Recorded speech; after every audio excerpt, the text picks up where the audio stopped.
It was accuracy. It was decision making. 3 was escapability, being able to make off-schedule plays and such. And then 4, arm strength. And, up on the podium, he said that he felt that Hurts checked 3 of those boxes.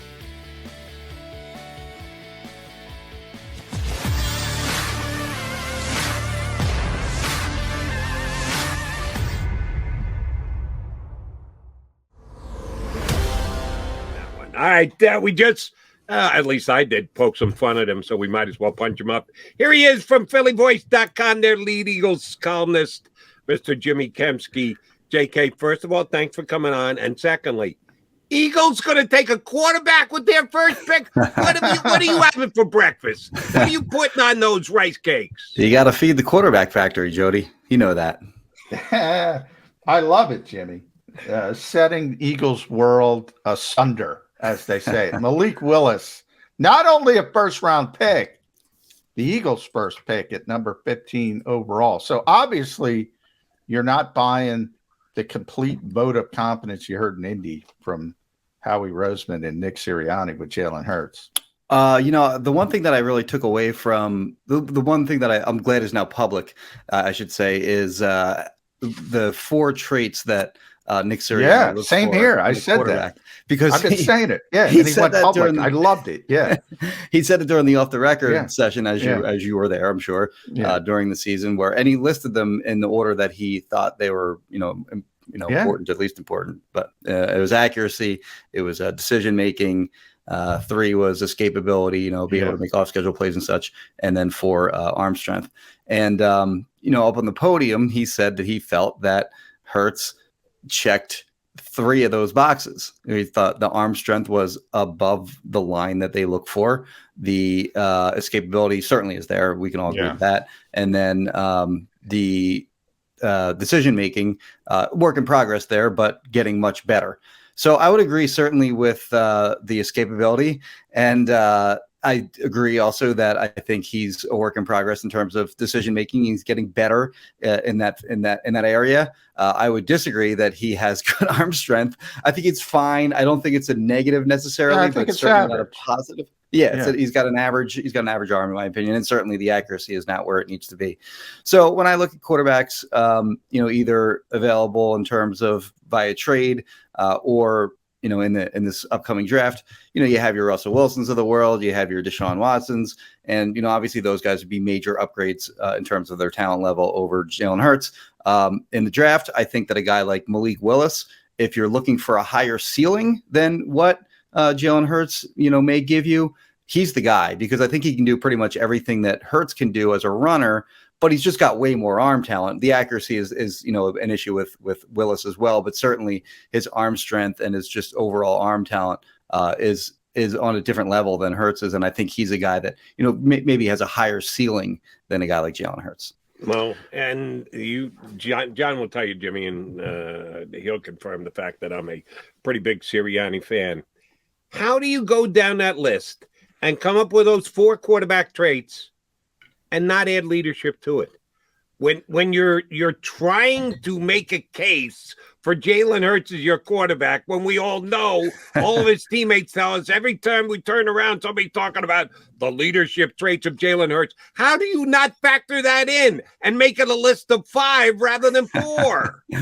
Yeah, it's a good question, because it really is, one of his strongest suits is, sort of those intangibles, whether you want to call it leadership or intelligence or, sort of, getting his teammates to sort of buy into him as the guy. He has certainly achieved that, in my opinion, in his first 2 years with the Eagles. He has looked at, he's respected by the team and the coaching staff. So you're right. Like, if he was trying to cater those 4 traits to making the argument for Jalen Hurts, then certainly he would include that trait in there. I don't know if he was really doing that, though. I think he was maybe just being honest in the 4 things that he values the most. Yeah, and I think he was talking more on field. I think everybody kind of defaults. Yeah, he was talking about on field stuff. Everybody defaults. Leadership does come on field, does it not? Well, it's more of, one of the things that I've always found ironic about Jalen is we always talk about young quarterbacks. We go, okay, he's got this talent, he's got this ability, and we always talk about, but is he a leader? We always talk about the intangible stuff. With Jalen, the interesting part, we know he's got all the intangible stuff at a young age, and we're questioning, can he play at a high level from a physical standpoint? So I think and Nick can talk for himself, but I think he was talking about on field. And that is what would concern me, Jimmy, because he is pretty consistent about accuracy. And he's not the only one in the NFL. All these coaches talk about accuracy. And you mentioned Jalen's accuracy isn't up to snuff, but is Malik Willis's accuracy up to snuff? Or is it at least better? I do think it's better. At least I think he was a more accurate prospect coming out of college than Hurts was when he came out of college. His numbers are good. Hurts, of course, he played in that Lincoln Riley offense with crazy weaponry at Oklahoma. Malik Willis was playing with nobodies at Liberty. So yeah, I mean, I think Willis is more accurate on the run in particular. Like we saw during the season where if teams were able to keep Jalen Hurts in the pocket, then, and they forced him to beat him down the field, then that was a problem area. But I also think that there were times when Hurts did escape the pocket and he had to throw, he wasn't very accurate when on the run, especially to his left. Can't go left. Can't go left. He's like Zoolander. I do think that Willis is a little bit more accurate. And the book on him, this isn't my own analysis, but the book on him is that, if he gets his mechanics cleaned up with a legit, NFL quarterback coach in the NFL, the accuracy has potential to improve substantially. All right. We did reference your latest mock draft, and you kind of went outside the box with quarterback. Not like the Eagles won't take quarterback in the first round. We know they have plenty times over the years. But this year is questionable. I question it. Others will. Good for you, Jimmy, if I have a nerve enough to go there. Don't think it's happening. But you also went D-end and cornerback, which are places where the Eagles oftentimes go. Yeah. I'm going to make you go off the reservation, off the board, if they decide to take either a safety or a linebacker, which they never do in the first round. Only 1970. Safety never. Before. Yeah. Are there anyone reasonably on the board at that time where the Eagles have to go, all right, forget history. This player is too good. He's rated too high on our board. We have to call on his name. Who's that guy going to be? So at safety, it's Kyle Hamilton from Notre Dame. If he somehow fell to 15, then I think the Eagles would have to strongly consider it. I don't think he's going to make it down that far. So probably not even a decision they'll have to make. And then at linebacker, if there's a year where it's possible that they could go that route, I think it's this year because they have 3 first-round picks. So I think, all options are on the table. And there are good linebackers that are worthy of, a first-round pick, certainly in Nakobe Dean from Georgia, Devin Lloyd from Utah. I know that some people think Chad Muma of Wyoming is a potential first-round pick. I don't think you take him where the Eagles are. But, it's obviously been a point of contention for Eagles fans anyway over the last few years. I mean, they always need linebackers. Howie did mention during his podium session at the Combine that the requirements for a linebacker are different in the current defense than they were when Jim Schwartz was here. So, maybe that changes their prioritization level at the linebacker position. Maybe that bumps it up a little bit. Remains to be seen, I think. I think they are going to put more resources into the linebacker position this offseason, whether that be in free agency or in maybe not in the first round, but if in the second, third round, maybe for a linebacker, because I mean, they clearly still have a need there. TJ Edwards is a nice player, and he'll probably, remain a starter in 2022. But beyond him, you really don't have much at the linebacker position that you can really depend on. So it remains a very clear need for this team, and I do think they will up their resources. It would be a total, sort of going in the opposite direction to take a linebacker with, their 15th or 16th overall pick or whatever. But yeah, I do think if there is a year that they're going to do it, more likely this year than others. Yeah, Jimmy, you kind of brought up one thing, not the first time Howie has contradicted himself, but he often talks about being an extension of the coaching staff, and you mentioned he said things have changed from an evaluation standpoint, especially on defense with Jonathan Gannon versus Jim Schwartz. He also said we're renting Jonathan Gannon. Mm-hmm. And the last time this team says they took the coaching staff's advice, they took Jalen Reagor over Justin Jefferson. Did they learn from that? I mean, if Gannon's not going to be here, they're renting him. Why are we worried about what Jonathan Gannon wants to run as far as, getting the best player potentially available? Yeah, I think Bo Wolf asked the follow-up question on that, where he said, do you cater your selections to the current coaching staff and, what you think is going to be there from year to year? And he said, no, I mean, he sort of backtracked on the idea that, they had to find players that fit the scheme. And he said, well, no, we got to find good players first and foremost. And then, so on and so forth. But yeah, I do agree with your point there that, Jonathan Gannon almost got a head coaching job. Yeah. I thought that was crazy that he almost got a head coaching job, but the fact of the matter is he almost did. And they, the Texans wind up going with Lovie Smith instead. So yeah, he may or may not be on rented time.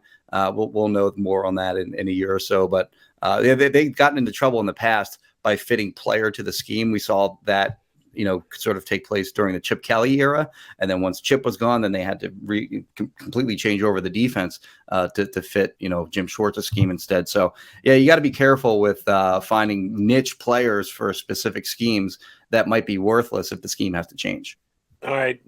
Got to tell you, Jimmy, after your first overall pick for the Eagles, Malik Willis, I just don't see it happening. And if it does, I will be absolutely bummed out by it. I like basically every other pick of your draft. Okay. Going down through position, by the guys, where the Eagles take them and the like. I just love the guys that you've taken in the positions that you've taken them. I think Johnson's going to be their guy. J-Mac kind of likes Jabo better. I like Johnson better. To get Pierce, the running back out of Florida in the 5th round. Damn, I hope you're right about that. I think he's going to be gone before that. I think he's more highly rated. But that would be just a stone-cold steal. Give us your thought process on the rest of the draft after you made the mistake of taking Malik Willis with the first pick. Well, if it makes you feel any better, I think Malik Willis is going to be gone by the time the Eagles pick. This is just a scenario where he falls. Yeah. Let me just interrupt, and I'm sorry. I meant to say this to you. I think you could end up being right. He could go at that spot. Yeah. But I think the Eagles are going to trade out of that. They could, sure. I think someone will move up to take Malik Willis, and Howie will add extra draft assets because of it. Yeah. Well, the other first-round picks that I had in there were Jermaine Johnson, the defensive end from Florida State. Really weird college career in that he got bad grades in high school and was ineligible for scholarships. So he played at JUCO level for a couple years, transferred to Georgia, was a situational player at Georgia, but didn't get a lot of playing time. So he transferred to Florida State, and then he breaks out there, has a great Senior Bowl, had a great combine, and he's sort of worked his way into top 10 consideration.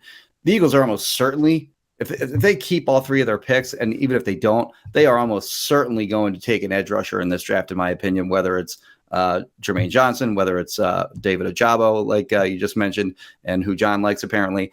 And, you have other guys that are going to be gone by the time the Eagles pick, like Aiden Hutchinson, like Kayvon Thibodeau, the Georgia guy, Trayvon Walker. Yeah, Trayvon, yes. Yeah. So, there's going to be a lot of it's where the Eagles are fortunate is that the quarterback discussion aside, their biggest need by far and away is edge rusher. And it also happens to be the strength of the first round of this draft, and more specifically, the first half of the first round of this draft. So they're going to find a guy that's going to fall to them at that spot, whether it's Johnson or Ojabo. I didn't even mention George Karlaftis either. Purdue. Yeah. So there's going to be almost certainly somebody that's left for them at pick 15, and they can just sit and pick, I think. So in this scenario, I have Jermaine Johnson going there, and then the cornerback position is sort of a weird one in that Darius Slay is still a good player. I think Steven Nelson's going to leave in free agency. They have Avonte Maddox, who they re-upped on a lucrative contract extension, and then all throughout the offseason and during the season last year, they seem to be stockpiling corners. Yeah, a lot of young guys like Tay Gowan. They drafted Zach McPherson. They had Kerry Vincent, Andre. Don't forget Mac McCain, and Mac. They just added all these guys, and they kept them on the roster all season. So I think they just threw a lot of stuff against the wall, and they'll see what sticks. Maybe they think that the cornerback position isn't as big a need because they've been doing that all year. As people like you, me, and Jody, we may think the quarterback position is more of a need than the Eagles do. But I think a guy like Andrew Booth from Clemson is a guy who could be there when they're picking 15, 16, 19, wherever it may be. And he's a guy that I think is talented in terms of ball skills, speed, swagger, that kind of stuff. So I do like him as a potential Eagles target too. One position, Jimmy, that the Eagles do seem to think more highly of than people like us probably is receiver. Mm-hmm. At least if you kind of buy their hype in Quez Watkins. You haven't taken a receiver in the third round, I believe. And I think it makes a lot of sense because it's Justin Ross, who's this big, 6'3", 6'4", sort of X receiver, and that's in theory what they would need. Mm-hmm. Are you buying this team loving Quez Watkins that much that they think he's a legitimate wide receiver too? Or are we going to see something in free agency or the draft? I think you're going to see something in free agency and the draft. I think they're going to sign a receiver in free agency and then also one in the draft. But that doesn't necessarily mean that they don't like Quez Watkins. In my opinion, they have two playable receivers right now in Devontae Smith and Quez Watkins. And that's it. Like, you don't want any of those other guys on the field. Greg Ward's done some nice things here, but let's be real. Like, no defense is afraid of that guy. JJ probably done. Jalen Reagor, huge disappointment. So, yeah, I do think they're going to sign a guy in free agency, like a guy like Zach Pascal of the Colts, who, Nick Sirianni has raved about in the past, unprompted. He's a free agent. DJ Chark is a guy who makes sense if they're looking for a slot slot receiver. And I think a guy like Christian Kirk makes some sense. So there's some guys that are out there that might be like mid-level priced for free agent wide receivers. I wouldn't go too deep into the wide receiver piggy bank, because a lot of those guys tend to bust out after they get big deals. So mid-level free agent, wide receiver signing makes sense. And then in the draft, just because it's so stacked, and it has been, over the last few years, it's just another stacked wide receiver class. So if you can get one and have one on the cheap for the next 4 years or so, I wouldn't rule out one in the first round, by the way, because just because they drafted a receiver in the first round the last 2 years doesn't mean they won't do it again this year, in my opinion. Because again, they have 3 picks. So like every option's on the table. And if the best player on the board when they're picking is a receiver and he fits your offense, he fits what you're looking to do, and he can help your team, go right ahead and take him. Like, I don't care what the history is. You drafted Jalen Reagor, he busted. Like I said, you only have 2 playable receivers, so you still need one. But yeah, certainly wide receiver is going to be something they address either in free agency or the draft, perhaps both. And I love the fact that as we've just been breaking down these guys at what they did in the combine in the last couple of weeks, talking about how good the Georgia defense is. That's one of the reasons why I'm concerned about Walker. I know how skilled, I know how talented he is, but their defense was just so jam-packed with playmakers who was making it easier for his teammate because they were drawing more attention. Jimmy, in your latest mock, you got the Eagles taking a Georgia kid. Who you got? That's right. I have the punter. I have the Georgia punter, whose name I can't even remember now. Camarada? Yeah, Camarado. Yeah, Jake Camarado. Yeah. He's not the other kid, though. He's from Matt Araiza. San Diego State, yeah. I saw he got the podium treatment. You never see a punter get the podium treatment. He might go like day 2 is what some people are saying. Because he's a guy that can punt the ball literally 85 yards. And I don't mean 85 yards like punt it 85 from where he's standing. I mean 85 plus like the 15 yards where they're standing back from on the long snap. Like, that guy has just a cannon for a leg. And we saw Aaron Sipas at the end of the year last year turned into sort of a shankopotamus in those last 2 games, the meaningless game against Dallas. And then he hurt them in the playoff game against Tampa Bay as well. So, I don't know, they're going to take a punter or not, but I just kind of threw him in there at the end for fun. Yeah, I thought, when they were coming off the Super Bowl win, Jimmy, everybody thought they were so talented and so deep. Didn't turn out to be that way. But during that draft, I said, that was the Michael Dixon draft. I said, why not draft a punter? Donnie Jones was aging. I got killed for it. Anytime you bring up a punter, I got killed for it. I still think it would have made sense. I don't think it's necessarily a bad thing on day 3. I do want to. I should have asked this earlier, but if the Eagles take the 3 first-round picks, which I don't think they're going to do, I think they're going to move up, move down, move out, something. But if they do, if they're forced to, because you always need 2 to tango. Just because you want to trade doesn't mean you can trade. Mm-hmm. Is there enough discipline? You've been around this team for a long time. Jeffrey Lurie believes what he believes about the offensive side of the football. They hired an offensive head coach. Again, they always do since Ray Rhodes. Do they have the discipline to take 3 defensive players in the first round of the draft? Because my answer would be no. Yeah, you look at their history in the first round, and it's heavy offense. They took Derek Barnett, of course. They took Fletcher Cox back in the day. They took Brandon Graham. And I think for the most part, they've had hits in the first round with defensive players. I wouldn't put Derek Barnett in that category, to be clear. But yeah, certainly they seem to be valuing offense more than defense.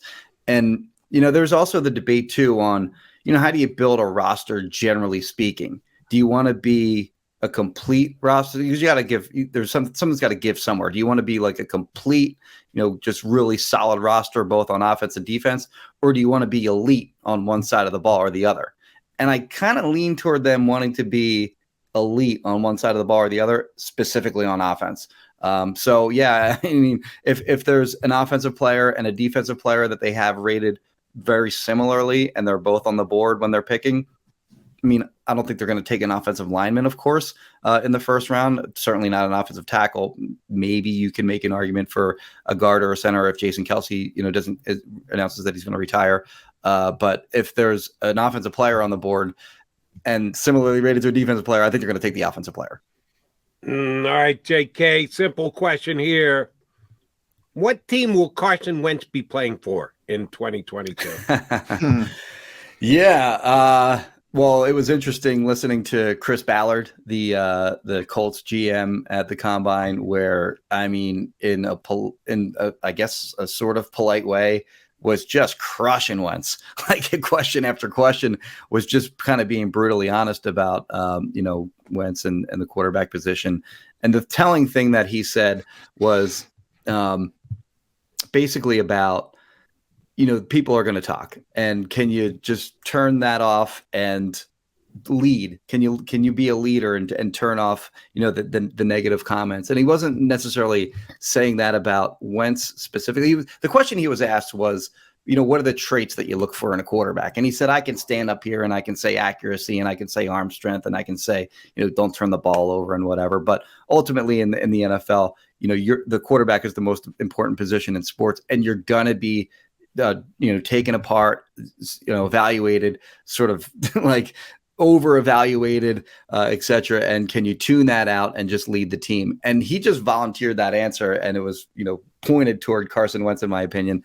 I think they're done with him. I think they're probably going to wind up having to cut him. Like, they're not even going to be able to trade him because his salary going forward, if you trade for him, you're paying him $20 million. And I don't think any team is going to value him at $20 million. We'll see. You never know. Like, teams get crazy with quarterbacks. So it's possible that somebody can, talk themselves into his skill set or whatever. But I think he's going to get cut. And I think he's eventually going to land with a team that sort of views him as like option C or D. I think the team that kind of makes some sense, that like has, targeted these, reclamation project sort of quarterbacks, is the Panthers. Like, because they kind of did that with Sam Darnold a bit. They were interested maybe in trading for Gardner Minshew at the deadline last year. Couldn't get something done there with the Eagles, reportedly anyway. So yeah, I think if there's a team that maybe he could land that needs a quarterback that whiffs somehow, either in free agency, the trade market, or in the draft, that's maybe where he could land. Just a note that you write this one down. Remember the date I said it. Carson Wentz, backup quarterback, Jacksonville Jaguars. Okay. Doug Peterson. Back with Doug? Oh, yeah. I'd like that. I would like to see it. I don't know. It's a shot in the dark. There's so much crap between he and Dougie P, which I never really believed because he turns around and says, "Get me the hell out of here," even after Peterson gets fired. So that was woefully overstated. It wouldn't be surprised. Now he's going to have to adjust. The point Jimmy made about mental capacity and maybe Carson doesn't have it. He's going to really have to get it together to be a backup to Trevor Lawrence. But if nobody else is offering a job out there and Coach P calls, is Carson going to say, "No, I'm ready to retire"? I'm not sure about that. It's really hard to see him accepting a backup role. It's hard. It's hard. I mean, like you said, like he may not have a choice. Like the starting role might not present itself, but that'll be interesting if no starting roles present themselves and he is forced. And by the way, guys, we were talking about Nick Sirianni evaluating the quarterback position. He was talking about on-field stuff because he knows the off-field stuff is handled with Jalen Hurts, and that is the impressive part of Jalen Hurts. So there is some positives when it comes to Jalen Hurts. Mm-hmm. But last one for me, and everybody follow Jimmy on Twitter at Jimmy Kempski. Does a phenomenal job at phillyboys.com. See his latest mock draft, which is going to change as soon as free agency starts. Sure. So you mentioned people talking Indy. So any whispers of free agents thinking Eagles? Because that will change your mock draft. So the one, like I mentioned earlier, is Zach Pascal. I mean, Nick Sirianni has just mentioned him over and over and over again throughout since he thanked him on his initial press conference. He was a guy who, before the last preseason game this year, they cut up tape of players that showed something in the final preseason game and ultimately made the team from past experiences. He was one of them, along with guys like Austin Eckler and stuff like that. Zach Pascal got mentioned then. Sirianni, there's like two other times that he mentioned him in press conferences, like just unprompted. So he loves that guy. If they're in the past, Howie has sort of let coaches bring their guys in. Like Doug, they let him bring in Chase Daniel. We saw him allow Jim Schwartz to bring in like a half dozen different guys from future past coaching stops. This is a linebacker from the Lions. Remember that guy? Stephen Tulloch. Yeah. So there's a long list of Schwartz guys. I think if there's one guy that they'll let Sirianni bring in, it's a guy like Zach Pascal. And then, I mentioned some of the other wide receivers earlier, like DJ Chark and Christian Kirk. And I think some of those guys make sense. They seem to sign a linebacker every year that either gets cut during training camp or during the season. So it'll be interesting to see who that guy is this year. Safety, they certainly have to improve that position because they have, of course, Rodney McLeod and Anthony Harris, who are unrestricted free agents. Of the two, I think Rodney's the more likely guy to come back, but they also have to find somebody else from the outside. I know that you think Justin Reed is a guy who makes a lot of sense. I agree on that. Other guys like Marcus May, I think makes some sense. That can be Justin Reed, I think would be like a multi-year deal. You're bringing him in long-term. A guy like Marcus May is probably just another one-year Band-Aid like Harris or like a Steven Nelson, etc. But they're not going to be able to make any big splashes, I don't think. They are going to be able to make some. If they do make a splash, the one position I could see that would be edge rusher or like that Sam position where they got basically nothing out of Jannard Avery and Patrick Johnson last year.